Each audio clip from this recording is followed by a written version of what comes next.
Hey, me and Shawn last night, I think you were taking a shower, Octavio, but we were talking about, was it love languages? What's your love language, Octavio? Do you know? Personal time? Is it the one where you Okay, yeah. where you spend time like with the other person? Like that's probably my biggest one. I see. What's your lowest? Do you know?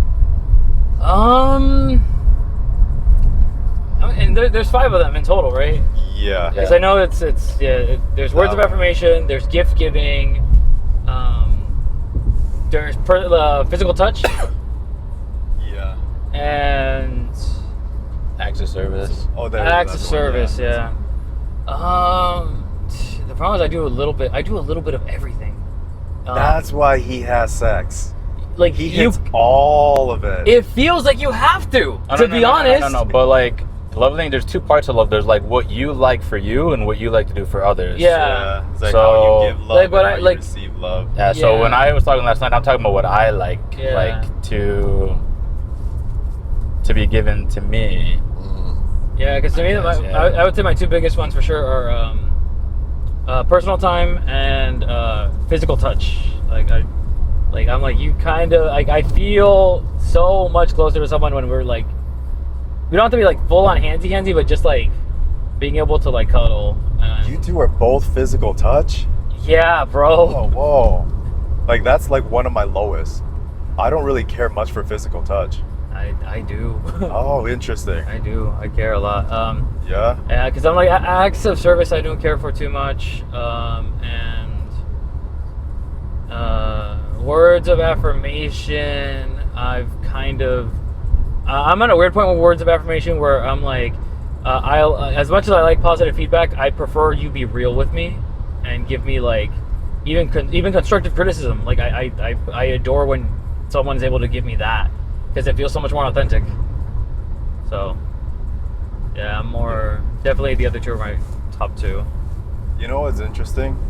I don't know if this is true, but what you were lacking as a child is what your love language would be as an adult, because it was what you were lacking as a kid. I So mean, you want to make up there's for a it. lot of studies about that. Yeah, you know, like, but I never got words of affirmation growing up, but it's not something I crave at all as an adult.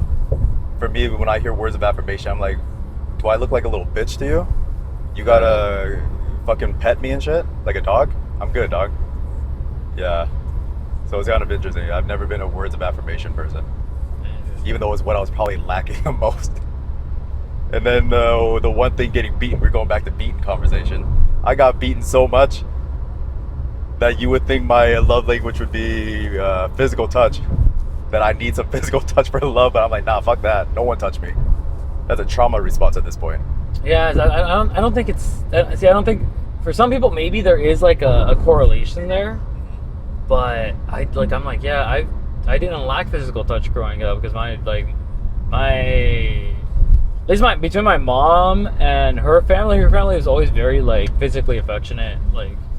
Like I did receive like hugs and stuff. Like it was just like, man. Yeah. I always I guess that's the way I always viewed that's the way I always viewed love. So maybe like it's more like I learned from that than I did like I was lacking it. I thought about this maybe like a year ago. I was like, I have 0 memories of my father holding me, hugging me in any way. And I don't have any memories of even seeing my mom hug her mom. I don't have any memories of any of my family members hugging each other. I don't have any of that. Yeah, I think it's more like it's similar for us where it's like since you didn't view it as a necessity, so it's like for you it's like it's not a priority. Yeah. Interesting. I ain't saying anything. I'm just gonna chill here and I'm gonna open my mouth. Learn to listen. Oh, you're supposed to take a lap. Get out of here. Oh wait, no, we're going back, aren't we? We had to exit to go back in. Yeah, we gotta go. Yeah, go back. Loop, couple Okay. loops. Because we took the wrong turn earlier. Loop. So it wasn't like for the audience. It wasn't a left. It wasn't a wrong turn. It was like a split, like a snake's tongue. It was split left to right, and we went right, and we should have went left. Yeah. Come on, buddy, hurry up so I get over. Thank you. Usually I talk to myself a lot when I'm driving. Mostly I talk to the other people, even though they can't hear me. So, You're actually a really nice driver. thank Shawn. you. That's on record. Everyone, you guys all heard that, right? Thank you. He is a nice But driver. thank you. I appreciate that. Yeah, because I'm mean on the road. I be cussing people out all the time on the road. But of course, they also don't hear me. But when it gets bad on like the actual streets, I will roll down my window and cuss people out. The other day, I know this is sus, but this is really good. I was like on the phone with my friend. Hey, stop right here. This is where we do things. Yeah, this is where How many times do you think that happens? It's almost like, I don't know. I wouldn't be surprised. Because this looks like, if you guys seen like those old school Korean, I guess, mind fuck films, this is kind of the type of area they do it. Yeah. Like the films like I Saw the Devil, Akmaru, Batta, Man that on one. Fire, no Man on Fire, like you take them like that real place, that underpass, that was crazy. I feel like they built that just for people to turn around. Like that served like no other point or purpose. Like why else would you be down there except to turn around or to beat somebody up? Yeah. yeah. Oi, moida. Yeah, you know what? Fuck it. Let's become a true crime podcast. Let's go investigate Yeah, shit. any interesting true crimes recently you guys been listening to? Nah. This one, yes. Yeah. Nah, true crime is Okay. true crime is like as much as I love it, and I adore it. Hell, that's why I was like studying criminal justice growing up. There's so much lulls in it that I get kind of like bored of it. Bored? Yeah, because there's all like I think especially with true crime podcasts, there's a lot of it where there's a big lull in it, and it loses me. Define lull. Like whatever's happening to me doesn't feel so exciting that it catches my attention.